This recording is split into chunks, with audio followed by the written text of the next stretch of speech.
Visões valem o mesmo que a retina em que se operam. Um político acharia a mesma alma dos seus correligionários extintos. Um historiador colheria elementos para a história. Um curioso, não mais que o pitoresco do tempo e a expressão das coisas mortas e enterradas.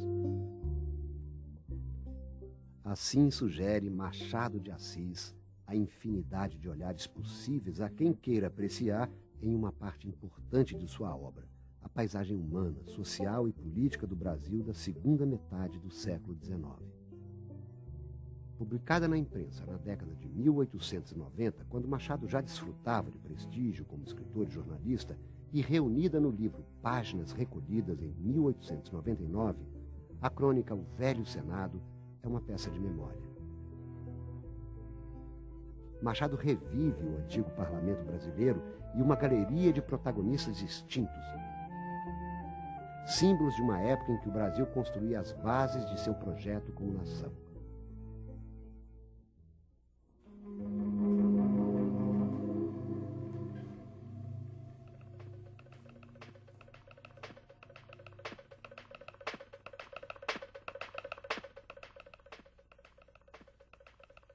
Inspirado nas litografias de Sisson, o autor recorda-se do Senado de 1860 e do início de uma longa experiência à roda dos jornais. Nesse ano, entrara eu para a imprensa. Abertas as câmaras, fui para o Senado como redator do Diário do Rio.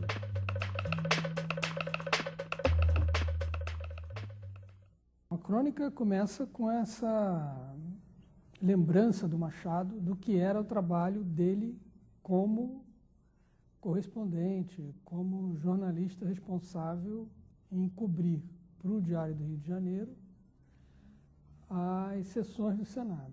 Ele foi um espectador, ele ia para o Senado à tarde, ficava nas galerias, como assim chamamos, ficava observando as sessões e traçava não somente o perfil de cada senador, mas como também fazia avaliações críticas do desempenho deles. O Diário do Rio de Janeiro era, nesse momento, um órgão importantíssimo ligado aos liberais. Ele era liberal na juventude, né? E, sem dúvida, bem mais idealista do que ficou sendo nos anos 90, por exemplo, no fim da vida dele, né? O Senado Imperial foi instalado no antigo Palácio Conde dos Arcos, residência do primeiro vice-rei da ainda colônia brasileira, mesmo edifício que abrigou mais tarde o Senado da República no Campo de Santana. Atualmente, o velho edifício é ocupado pela Faculdade de Direito do Rio de Janeiro. Para avaliar bem a minha impressão diante daqueles homens que eu vi ali, juntos, todos os dias, é preciso não esquecer que não poucos eram contemporâneos da maioridade. Algum da regência, do primeiro reinado e da Constituinte tinham feito ou visto fazer a história dos tempos iniciais do regime. E eu era um adolescente espantado e curioso. O governo pessoal de Dom Pedro II sufoca os movimentos de revolta e consolida o Estado e suas fronteiras. Ao adotar um regime parlamentarista em que o poder executivo é exercido pelo próprio imperador e seu Conselho de Estado, centraliza o poder e o Rio de Janeiro transfigura-se na sede do único império dos trópicos. O Senado que o Machado conheceu, o velho Senado, o Senado Imperial, ele era composto de senadores vitalícios, nomeados pelo imperador. O imperador recebia uma lista tríplice e nomeava os senadores, que eram senadores por toda a vida. Os senadores compareciam regularmente ao trabalho. Era raro não haver sessão por falta de quórum. Uma particularidade do tempo é que muitos vinham de carruagem própria, como Zacarias, Monte Alegre, Abrantes, Caxias e outros, começando pelo mais velho, que era o Marquês de Itanhaém. A cara rapada acentuava-lhe a decrepitude. Uma razão visível contra a vitaliciedade do Senado, que dava àquela casa uma consciência de duração perpétua. Os senadores daquele tempo eram, além de escolhidos por uma elite, eram eles próprios integrantes da elite. O Brasil do século XIX possuía um número muito pequeno de eleitores. Eram muito poucos eleitores.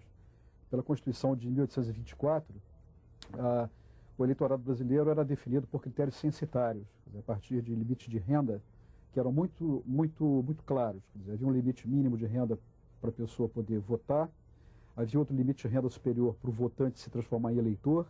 Por serem parte de uma elite e terem mandatos vitalícios, não precisavam negociar. Eram gratos ao imperador, mas não aos governos, porque o regime era parlamentarista. O problema da vitaliciedade trazia o grave problema da permanência no Senado de pessoas que já não podiam participar como representantes, as pessoas velhas demais. É verdade que naquele tempo, 60, 70 anos, já era um jeito no caminho do cemitério, com aquela higiene, com aquela medicina, com a expectativa de vida muito pequena. Um regime altamente elitista, antidemocrático, talvez assegurasse uma representação melhor do que hoje, em termos éticos e intelectuais também. Nenhum tumulto nas sessões. A atenção era grande e constante. Geralmente as galerias não eram muito frequentadas. Poucos espectadores ficavam, alguns dormiam. Nabuco e algum outro dos principais da casa gozavam do privilégio de atrair grande auditório. Nessas ocasiões, eram admitidos ouvintes no próprio salão do Senado. Ele descreve aquelas figuras que andavam mais como umas sombras, aqueles velhos, que vinham muitos deles desde do ato adicional. Sinimbu, por exemplo, a Canção de Sinimbu vinha, eu tinha quase 90 anos com o Tegipe, Zacarias, quase todos eles passaram, o Caxias passou pelo Senado, compreendeu, Itaboraí. Isso me ajudou a ampliar um pouco o conhecimento do que seria o Senado naquele tempo. E eu descobri outras personalidades que eu não sabia. Eusébio Queiroz, por exemplo, eu não sabia. Eu não sabia do orador que ele era da época. Nabuco, Zacarias. O conselheiro Nabuco de Araújo, que era baiano, pai de Joaquim Nabuco. Eram figuras que representavam aquela velha história que se dissolvia. Não faltavam oradores. Uma só vez ouvi falar a Eusébio de Queiroz, e a impressão que me deixou foi viva. Era fluente, abundante, falou na qualidade de chefe do Partido Conservador, ou Papa. Itaboraí, Uruguai, Saião Lobato e outros eram cardeais, e todos formavam o consistório. Era a tarde da oligarquia, o crepúsculo do domínio conservador. Num ambiente político saturado de romantismo, o que mais se estimava nos homens públicos até então era a capacidade de fazer discursos. Vinham aqueles homens circunspectos, graves, elegantes, de cartola e chapéu, e vinham para as sessões do Senado. E lá faziam discursos muito prolixos sobre os assuntos todos. O estilo era diferente, era aquele estilo pomposo, condoreiro, cheio de imagens, vazio de conteúdo. O parlamentar se caracterizava no tempo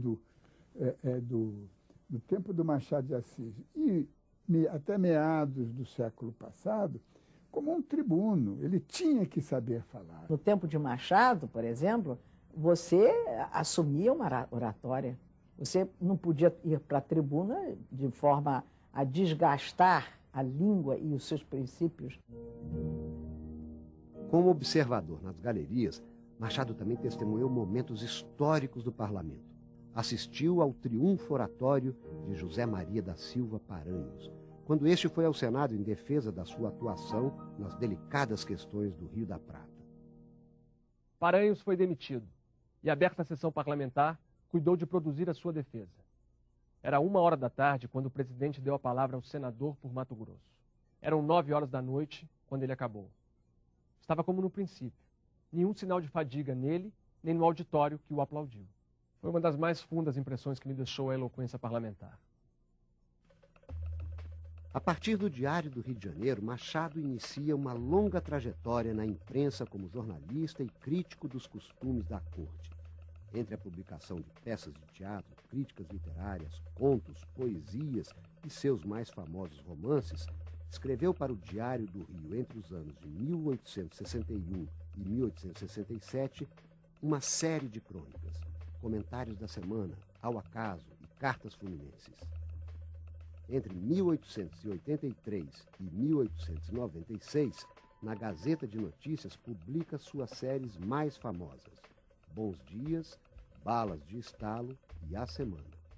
Estamos falando de mais de 700 crônicas escritas ao longo de 4 décadas. Machado acompanhou a vida social, política e histórica do Brasil, como poucas vezes eu vi um autor fazê-lo.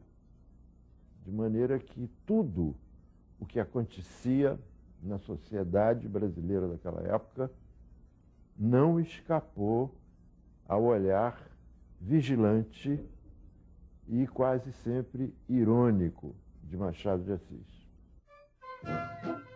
Entre a morte do Cineiro da Lapa e o dó de peito de Tamberlik, os defeitos e virtudes da classe política são temas recorrentes na crônica machadiana. Com sua mordacidade, com seu espírito muito crítico, ele nem sempre tratava os senadores bem. É uma crítica de determinados hábitos políticos que permaneceram da corte portuguesa no Brasil. Esse caráter estamental, hierarquizado da sociedade do antigo regime, tinha correspondência numa etiqueta de corte, num cerimonial de corte.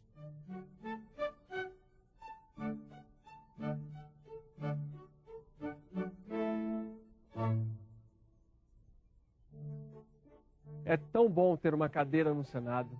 A gente faz o seu testamento e ocupa o resto do tempo em precauções higiênicas, a bem de dilatar a vida e gozar por mais tempo das honrarias inerentes ao posto de príncipe do império. Alguns não observam tão salutar preceito e esfalfam-se em orações políticas contra os abusos do poder. Por isso vou mais cedo à sepultura, onde ninguém é senador e nem tem honrarias de príncipe. Ele, muitas vezes, recorria a uma certa ironia, ao situar os fatos, etc., mas era um estilo mais sóbrio, não era daquele jornalista panfletário, contundente, agressivo. Meu Deus, ele é implacável, só que ele não é grosseiro. Ele sorri, ele tem uma ironia fina. É uma ironia de um país que deveria ser mais civilizado. Não é desprezo pelo que é nosso. Não é desdém pelo meu país. O país real, esse é bom. Revela os melhores instintos. Mas o país oficial, esse é caricato e burlesco. A sátira de Swift, nas suas engenhosas viagens, cabe-nos perfeitamente. No que respeita à política, nada temos a invejar ao reino de Lilliput. Até recentemente, havia esse interesse digamos, dos intelectuais de acompanharem o que se passa no nosso parlamento. Hoje, a TV Senado, a Rádio Senado e a televisão geral brasileira, ela passa aquela imagem do que está acontecendo no Senado em tempo real. Machado fez isso na página dos jornais. Passava também para a sociedade o que estava acontecendo no Senado, que era impossível de tomar conhecimento, não fora através da imprensa. Talvez ele tenha sido o pioneiro da crônica parlamentar, tenha sido Machado. E naquela época, jornalismo e crônica, né, cronismo, se confundiam. Você não tinha a figura do repórter que faz um relato mais ou menos imparcial, isento, como no século XX. A imprensa era ainda também uma coisa de circulação muito restrita, mas de alguma forma isso ajudava a construir aquilo que hoje nós chamamos de opinião pública. Gosto dos algarismos porque não são de meias medidas nem de metáforas. Quando uma Constituição livre pôs nas mãos de um povo o seu destino, força é que esse povo caminhe para o futuro com as bandeiras do progresso desfraldadas. A soberania nacional reside nas câmaras. A opinião pública deste país é o magistrado último, o Supremo Tribunal dos homens e das coisas. A isto responderá o algarismo com a maior simplicidade. A nação não sabe ler. Há só 30% dos indivíduos residentes nesse país que podem ler. 70% jazem em profunda ignorância. É não saber o que ele vale, o que ele pensa, o que ele quer. Até os anos 60, os jornais cobriam o plenário. Ali, realmente, as pessoas iam encontrar o que foi dito, o que aconteceu realmente. Era o retrato do processo político em movimento. É muito interessante fazer essa comparação, aprofundando para o que seria a cultura política da época e a cultura ou incultura política de hoje. Se o Machado tivesse presente nesses tempos mais recentes do Senado, como é que ele descreveria, por exemplo, a presença do presidente Getúlio Vargas no plenário do Senado? O Machado tiraria um partidão desse Senado que se elegeu em 1945. Porque era um Senado constituído de Juracy Magalhães, Alberto Pasqualini, Daniel Krieger, Mendes Sá, Getúlio Vargas, Hamilton Nogueira, José Américo de Almeida. Se você se lembra de Afonso Arinos, de Pedro Aleixo, de Santiago Dantas. Ainda se fala muito no Senado, nos meus debates com Brossard. Pedro Simão me lembra um dos personagens que o Machado usava, que era o velho Nabuco, pelo respeito que causava e tal. Não no estilo oratório. O cronista no Brasil, ele não está mais tão perto do poder quanto ele estava na época do Machado de Assis. O Vilas Boas Correia, que é o decano da nossa crônica política, tem 60 anos de profissão, começou em 48, ele diz que hoje já não se cobre mais o parlamento. Os comentaristas políticos nem sequer, ou raras vezes, vão às sessões do parlamento, seja da Câmara Alta, Câmara Baixa, porque preferem fazer isso, às vezes pela televisão, às vezes por telefonemas. Eu acho que falta uma certa postura institucional, muitas vezes, né? Na nossa legislatura atual, em geral, não é atual, em geral.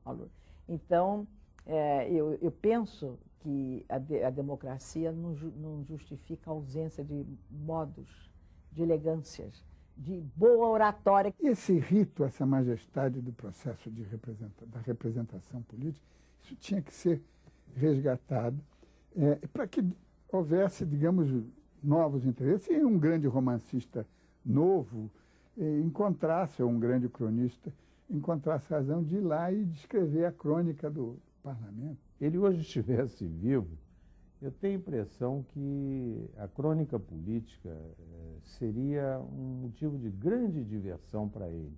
No cotejo entre uma época e outra, hoje haveria uma superabundância de temas, ele não teria que chorar em cima da pena para buscar um tema adequado. Se Machado vivo fora, ele estaria assustado, não entenderia nada e iria requerer que nós adquiríssemos certas elegâncias, porque eu acho que a galanteria, a elegância em qualquer pavimento, em qualquer patamar, entendeu? Tem uma dimensão moral.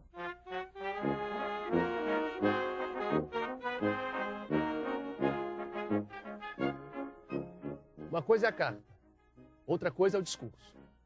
Um distinto candidato declarou em circular não ter ainda fixado seu programa de ideias, mas que dispensa o subsídio. A intenção do candidato é de certo reta e pura. Mostra que ele desdenha ouvir metal. Mas, em suma, trabalhar de graça não é uma ideia. Ou é uma triste ideia. Um deputado pode ser excelente sem ser gratuito. Creio até que as leis saiam mais perfeitas quando o legislador não tenha que pensar no jantar do dia seguinte. Seria uma câmara de tântalos.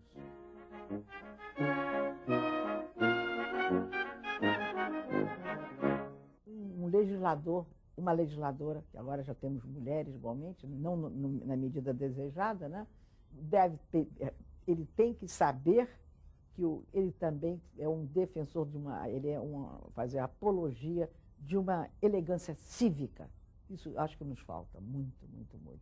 E quando falta elegância cívica, faltam razões políticas de defender o povo.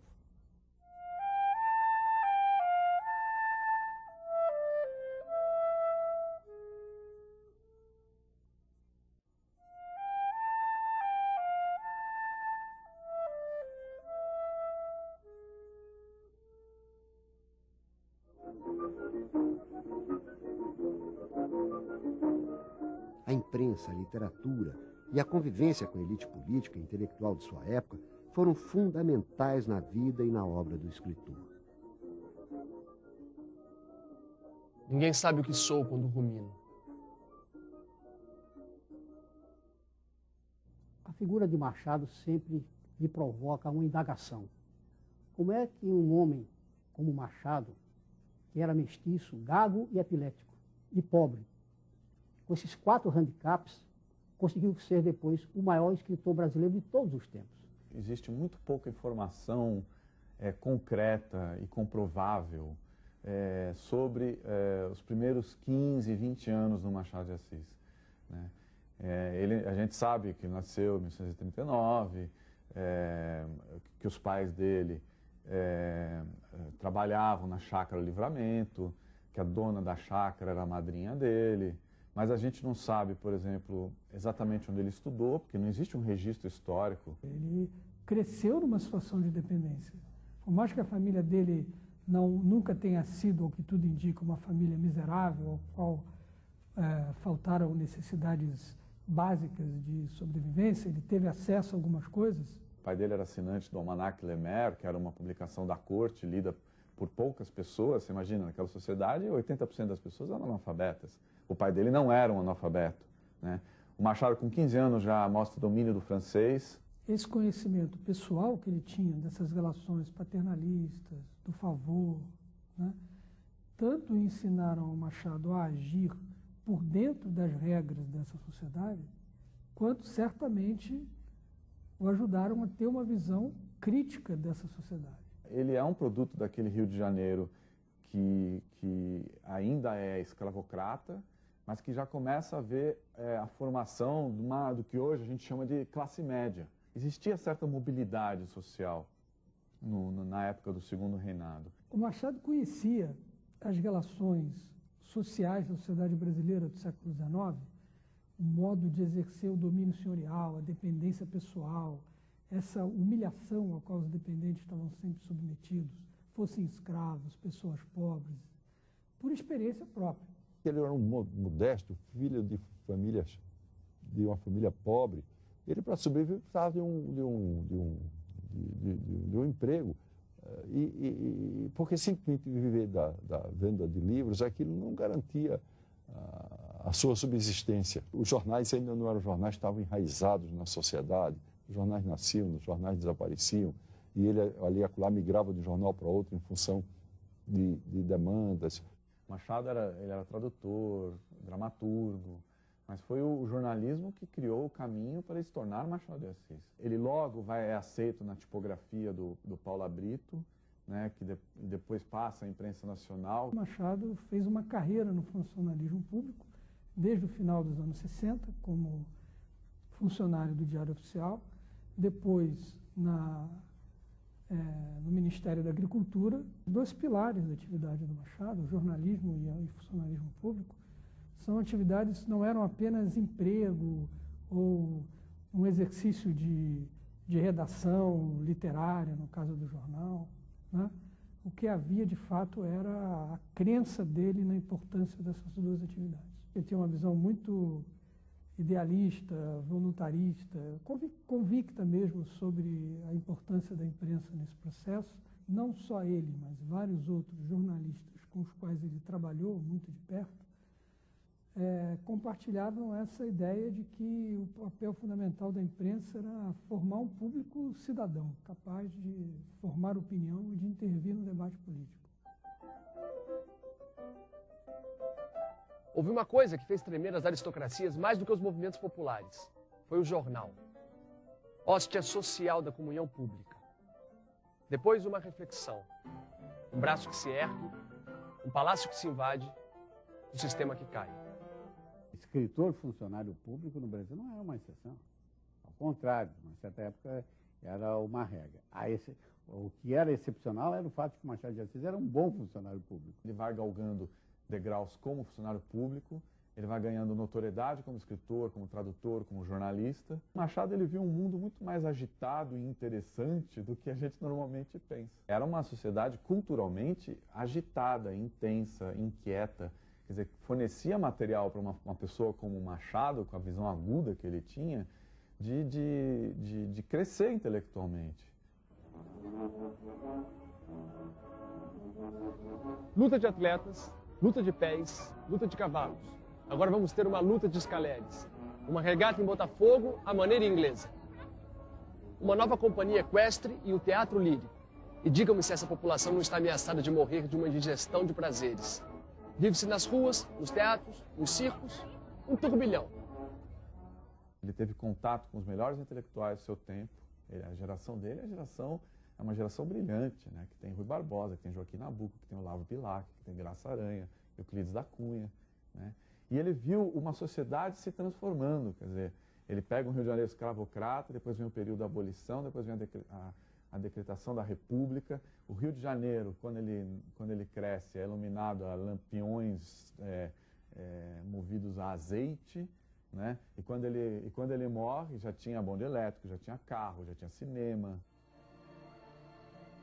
Ao contrário de muitos de seus contemporâneos, entre o idealismo da juventude e o ceticismo da maturidade, Machado foi fiel aos seus princípios. Não fez da imprensa uma tribuna, mantendo-se a uma distância crítica do poder e da política, sem, no entanto, ausentar-se da história. Quando você coloca o Machado como alguém meio flutuando acima do tempo dele, é a maior mentira que se pode cometer sobre o Machado. Muitas pessoas, como a guisa de crítica, né, dizem que ele era excessivamente cauteloso, quase como se dissesse que ele ficava em cima do muro, que é uma noção tão equivocada da grandeza humana e desse retrato moral de Machado. O que estão reclamando era uma posição partidária, que é fugaz, efêmera. Ele tinha postura política.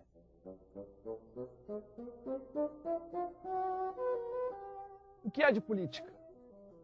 O silêncio é a resposta. A tela da atualidade política é uma paisagem uniforme. Nada perturba, nada modifica. O povo só sabe que existe politicamente quando ouve o fisco bater-lhe a porta. Em nosso país, a vulgaridade é um título e a mediocridade um brasão. As hesitações que ele teria tido em relação a que gênero fosse e a que crônica fosse, no caso da crônica, né, nada disso impediu que ele prosseguisse. O narrador machadiano, ele não narra de um ponto de vista. Então isso dificulta muito a interpretação da obra. Ele não veicula uma determinada ideologia. Ele encena o drama de várias ideologias em conflito e solicita do leitor uma reflexão crítica que o leve a decidir pelo sentido desse conflito ideológico. E o Silvio Romero interpretou essa mutação vertiginosa de ponto de vista do narrador como uma covardia moral, uma incapacidade de assumir um ponto de vista ideológico, de veicular uma ideologia. Quer dizer, seria um mulato maneiroso que está fugindo da responsabilidade. E isso graçou muito em torno do Machado de Assis. Ora, isso é uma falsidade enorme, porque o que ele estava utilizando pela primeira vez na literatura brasileira, na cultura brasileira, é o pensamento multiperspectivado. Você interpretar um fenômeno sob vários pontos de vista. Não te envolvas em polêmicas de nenhum gênero, nem políticas, nem literárias, nem quaisquer outras. O pugilato das ideias é muito pior do que o das ruas. Ele participou da fundação da Sociedade Abolicionista. Ele estava lá na primeira reunião da sociedade que foi fundada pelo Nabuco, Joaquim Nabuco, que era grande amigo pessoal dele, e por outros intelectuais da época. O Machado não numa posição de proa, assim, de ir, subir ao palco e fazer discurso e tudo mais, porque não era a natureza do Machado. A seção que ele chefiou durante muito tempo no Ministério da Agricultura cuidava, de um lado, do acompanhamento da questão das terras públicas e, por outro lado, a questão do acompanhamento do processo de emancipação dos escravos. É possível perceber a convicção do Machado de que era fundamental submeter o poder privado dos senhores, os interesses privados, né, ao domínio público. Ele achava que a abolição não era senão a mudança de um regime de exploração direta pela escravidão para um outro regime de exploração. Ele viu que a abolição interessava muito mais aos brancos do que aos negros, digamos, né? Não era nenhuma revolução. Machado não tinha ilusões, por exemplo, de que uma transformação social do quilate, de uma superação da escravidão, pudesse ser feita a partir da vontade dos senhores de escravos de abrir mão de sua propriedade. Porque ele era sempre muito crítico, mas sempre crítico de uma forma muito irônica, muito oblíqua, né? O Machado nunca era um cara muito explícito assim.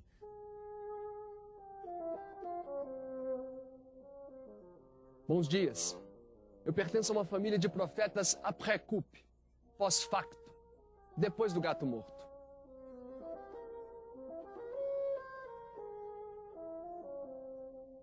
Toda essa história da lei de 13 de maio estava por mim prevista.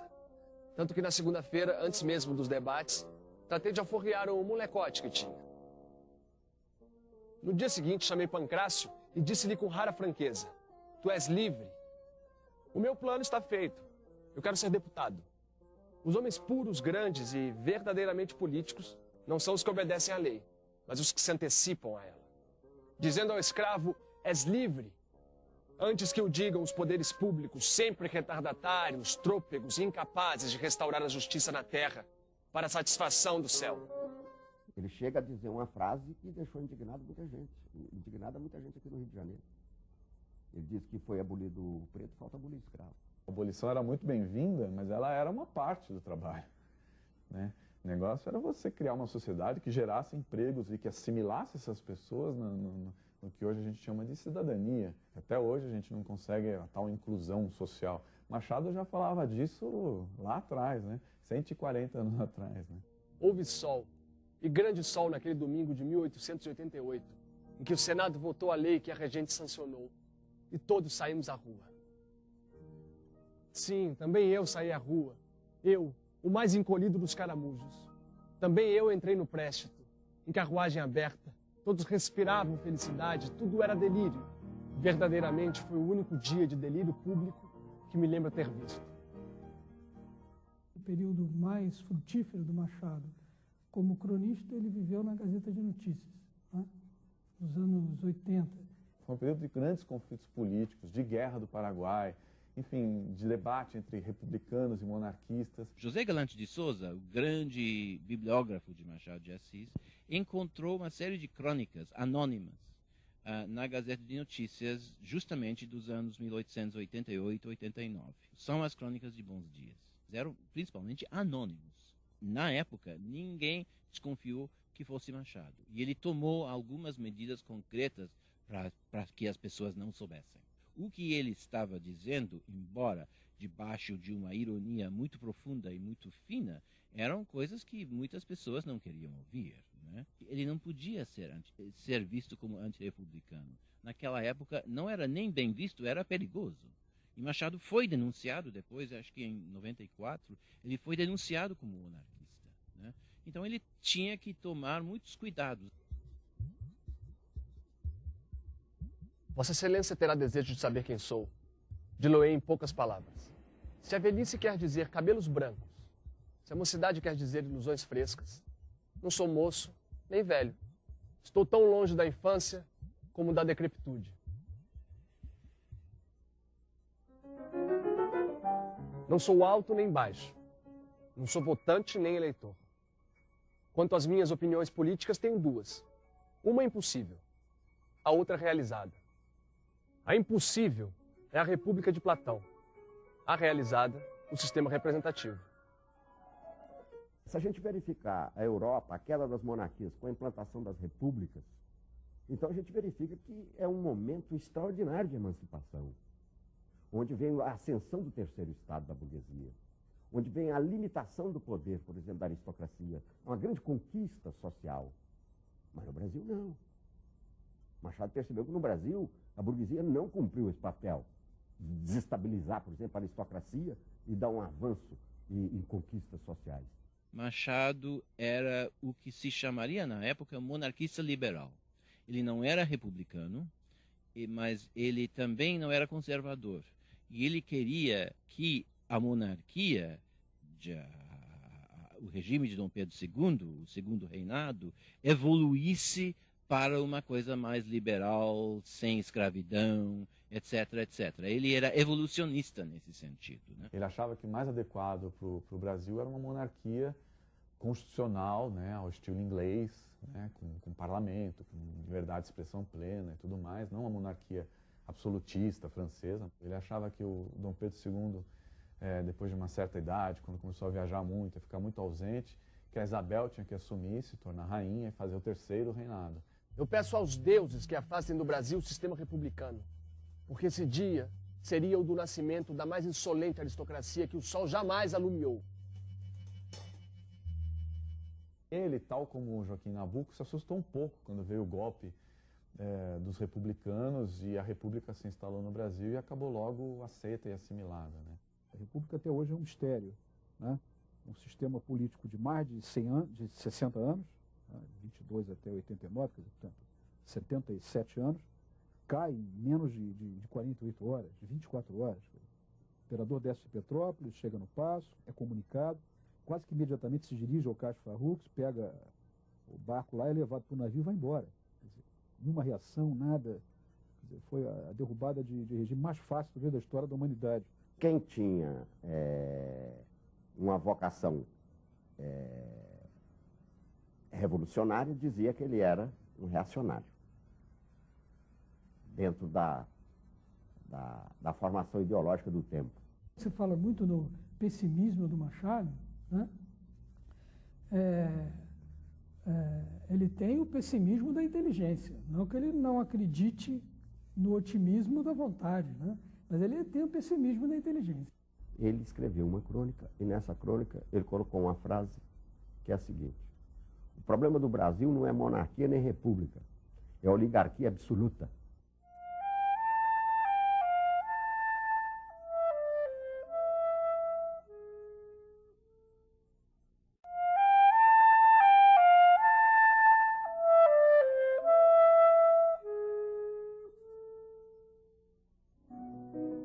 Em 1896, Machado de Assis, juntamente com José Veríssimo, Lúcio de Mendonça, Joaquim Nabuco e outros escritores, cria a Academia Brasileira de Letras. Primeiro, ele foi um grande escritor.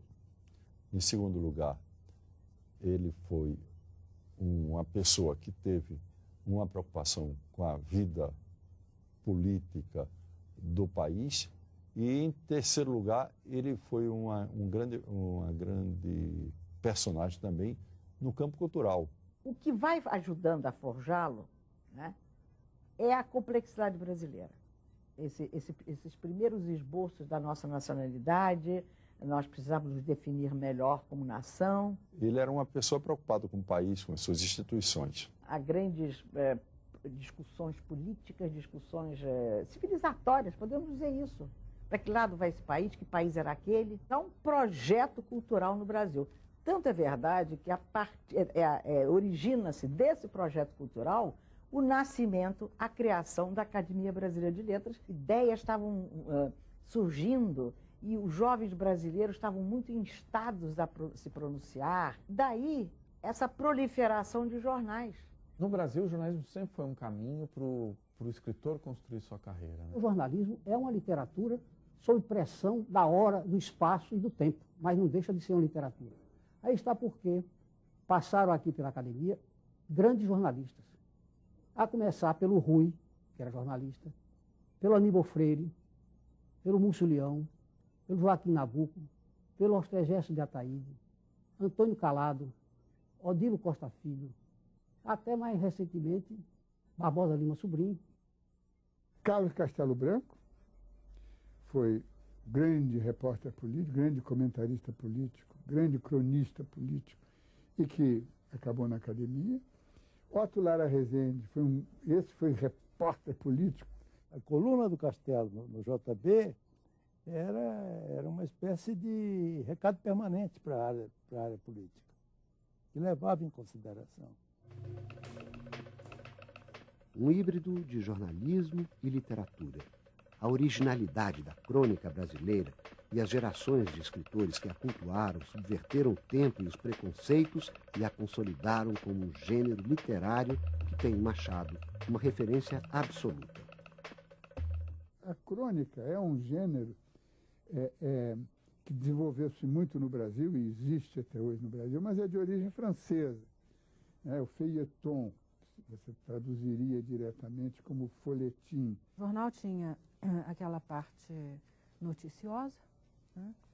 Muito texto, pouca foto, pouca imagem, e tinha uma parte que eram os chamados romances folhetins, que eram obras de ficção, em geral francesas, às vezes inglesas, que vinham de navio e eram publicadas capítulo por capítulo durante as semanas. E, além disso, havia um espaço que, em geral, era aos domingos, num rodapé, onde um jornalista, né, ou que ele chamava na época um folhetinista, tinha que comentar os assuntos da semana. Era um lugar de reflexão, um lugar de sonho, um lugar de costumes, né, um lugar de observação. A partir do José de Alencar e do Machado de Assis, começou a se constituir um gênero. Ele percebe que a crônica é uma apropriação literária de um instinto humano, que é o instinto de comentar a vida. Tinha um olho muito aguçado para a realidade e tinha um talento literário para descrever essa realidade. E combinou na crônica esses dois atributos, né? Ele é um comentador que tira valores morais de fatos absolutamente insípidos em si mesmo, né? Que tira uma dimensão de transcendência de dados da natureza, da mudança do frio para o quente, né? Que tira de uma mudança de gabinete uma visão profunda do processo histórico maior. Tempo de guerra, mentira como terra. O grande laboratório era a Rua do Ouvidor. Nessa rua faz-se e desfaz-se mais depressa um gabinete do que eu escrevo essa crônica. Já me aconteceu ter notícias de 3 ministérios entre a Rua da Quitanda e o Ponto dos Bondes. No Brasil, realmente é um fato espantoso que a crônica, tendo vindo de uma visão, como disse o Antônio Cândido, ao rés do chão, né, tenha sido capaz de captar tanta coisa importante da vida brasileira, né?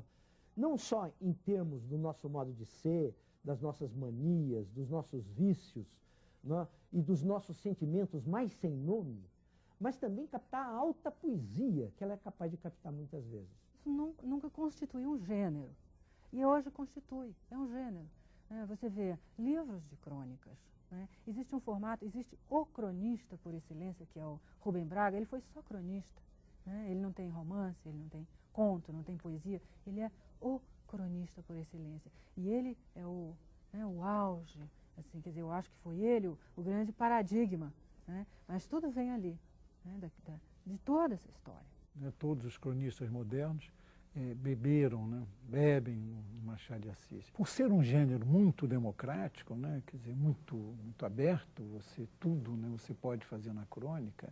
Dá para falar da visão que tem o cronista de alguma coisa que está acontecendo, mesmo que essa coisa não seja relevante do ponto de vista factual, mas que seja relevante do ponto de vista emocional, né? A crônica, ela não pode ser grave, ela pode falar até de assuntos graves, mas ela não pode ser solene, né? A solenidade acaba com uma crônica, né? O contato com a realidade que a crônica permitia é um dos lados que compõem esse processo, né, que ele vai enfrentando na maneira de ver o mundo, na maneira de figurar esse mundo literariamente. A melhor lição dele, o legado dele, a meu ver, é que mostrar que a crônica é um gênero que se trabalha com a sensibilidade, né? Muito mais do que com a razão. As metáforas do Machado falando de crônica são todas sensoriais, né? Ele fala, um texto dele muito conhecido. O folhetinista é a fusão admirável do útil e do fútil. O parto curioso e singular do sério consociado com o frívolo. Todo o mundo lhe pertence, até mesmo a política. Um dos modos de nós entendermos como é que o Machado de Assis relacionou com o seu mundo e a forma artística que ele deu a isto depende da compreensão das crônicas. As pessoas olham a ficção no Machado como se fosse uma coisa dissociada do jornalismo no Machado. E não é. uma coisa dialoga com a outra intensamente. Há aspectos da atitude do narrador e procedimentos de construção e mesmo de visão da realidade, né, que estão articuladas, esses procedimentos estão articulados nas crônicas e são uma ponte para a gente entender os demais gêneros. A crônica era, sobretudo, importante pela liberdade que dava a ele.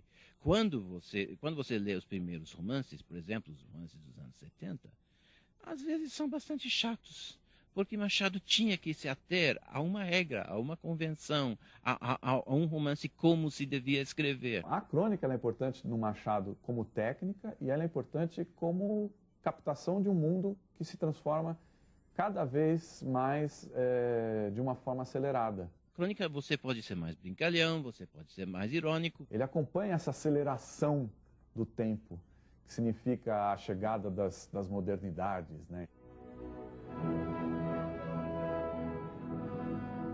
Tannhäuser e bondes elétricos. Temos finalmente na Terra essas grandes novidades. Cairão de uma vez o burro e verde? Tudo depende das circunstâncias. Uma das artes da crônica do Machado era tratar de forma leve assuntos graves e tratar de forma grave assuntos leves, que é muito próprio do humorismo. Isso tem uma origem importante no século XVIII, no conto filosófico, em autores que o Machado de Assis leu em profundidade, sobretudo no Diderot e no Voltaire. Ele gostava muito dessa tradição do riso iluminista, né? E, ao mesmo tempo, ele era moderníssimo nos procedimentos literários dele, né? Ele foi muito influenciado pelo Lawrence Sterne, né? Autor do Tristan Shandy, que é uma influência direta sobre o Memórias Póstumas do Brás Cubas. A tal da pena da galhofa e a tinta da melancolia parecem inevitáveis diante do quadro que está ali. O senhor deputado Penido censurou a Câmara por lhe ter rejeitado 2 emendas. Uma que mandava fazer desconto aos deputados que não comparecessem às sessões. Outra que reduzia a importância do subsídio. O subsídio não é vencimento no sentido ordinário, pro labore. É um modo de suprir as necessidades do representante. O fato de não ir à Câmara não quer dizer que não trata dos negócios públicos. Em casa pode fazer longos trabalhos e investigações. A mais bela freguesa dos nossos armarinhos não pode impedir que eu, olhando para ela, resolva um problema de matemáticas. Arquimedes fez uma descoberta estando no banho. A obra ficcional do Machado de Assis nasce, num primeiro momento, de uma mescla de gêneros, de um experimentar à mão em muitas direções diferentes, no teatro, nas brincadeiras teatrais, quer dizer, na crônica de costumes, no continho ligeiro. Né? Estes gêneros considerados secundários ou subalternos, na verdade, são uma matéria de aprendizado do escritor. A desenvoltura do narrador, a petulância do narrador, o modo como ele enfrenta o leitor, né, passa pelo aprendizado do narrador da crônica, que tem com o leitor de jornal, com o leitor do cotidiano, uma facilidade de relação muito grande. Essa capacidade de estabelecer o contato com o outro, com a alteridade, é muito grande em Machado, e ele se tornou o mestre da crônica, que a gente pode chamar a crônica literária. Se você lê as crônicas de fio a pavio, né, que é uma coisa importantíssima e até difícil, né, porque fazer essa travessia depende de um saber histórico imenso hoje, porque grande parte desses fatos são fatos que desapareceram do cenário. Depende, vamos dizer, de um trabalho quase de filologia e de história, para a gente reconstituir esse tecido com que o cronista está trabalhando. O Ministério Grego pediu demissão. Basta. Não reproduz esse telegrama. O Ministério Grego pediu demissão, mas por Vênus, foi para isso que arrancaram a velha terra as mãos turcas? Sombra de Aristóteles, espectro de Licurgo.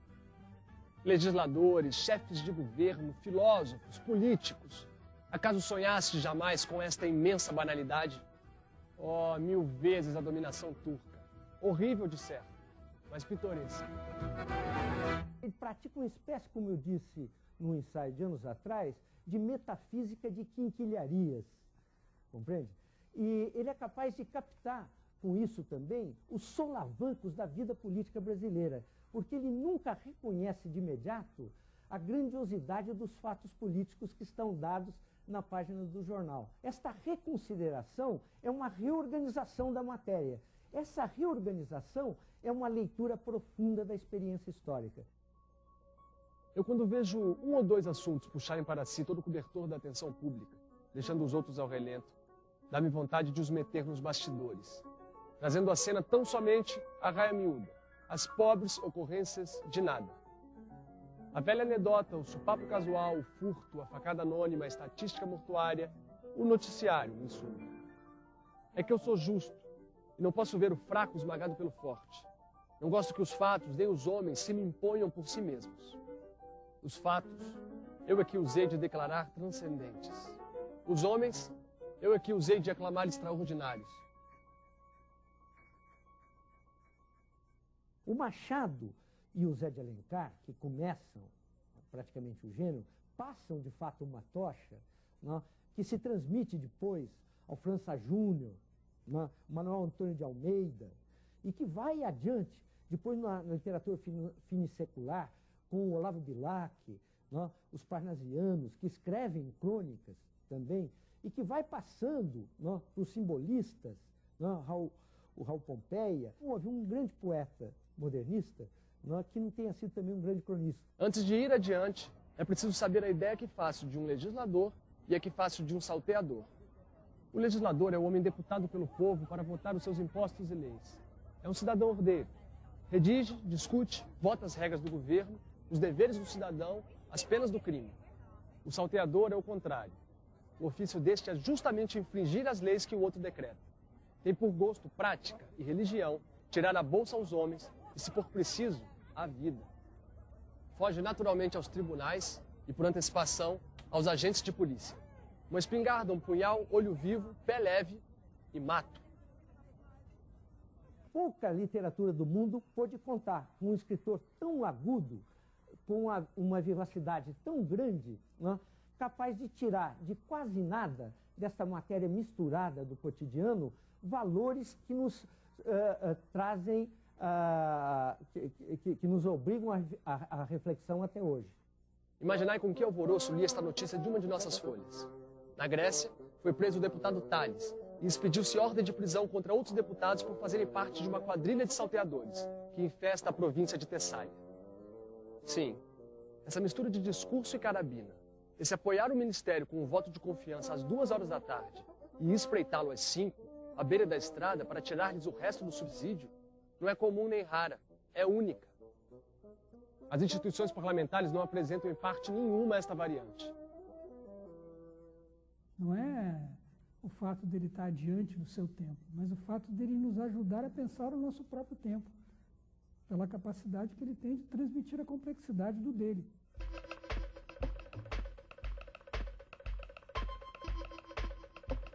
Uma coisa que me deixa também pensando é o tamanho da solidão que o Machado devia sentir.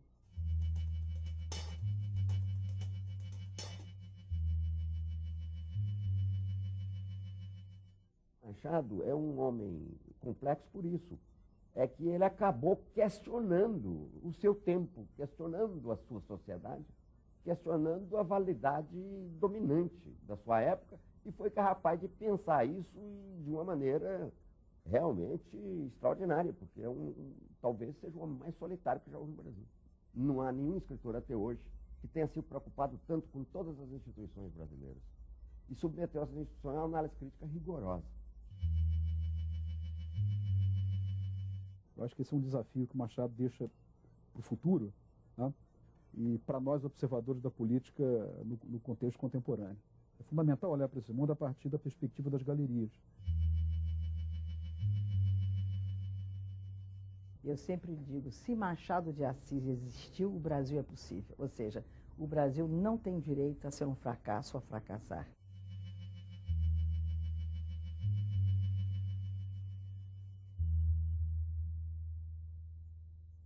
O Machado é um gênio, mas não é um gênio tribal. Porque é um gênio tribal, não é? Pode haver. Ele é um gênio canônico, institucionalizado. É um gênio em qualquer instituição humana, em qualquer trajetória civilizatória. Escrever para ele era uma natureza profunda, né? Ele era um animal escritor, era um animal criador, um animal artista. Abatido por um longo período de doenças, Machado morre no dia 29 de setembro de 1908. Foi consagrado em vida como expressão de sua época e exceção a ela. Adeus, minha ilusão de um instante. Tudo continua a ser velho. Nihil sub sole novo.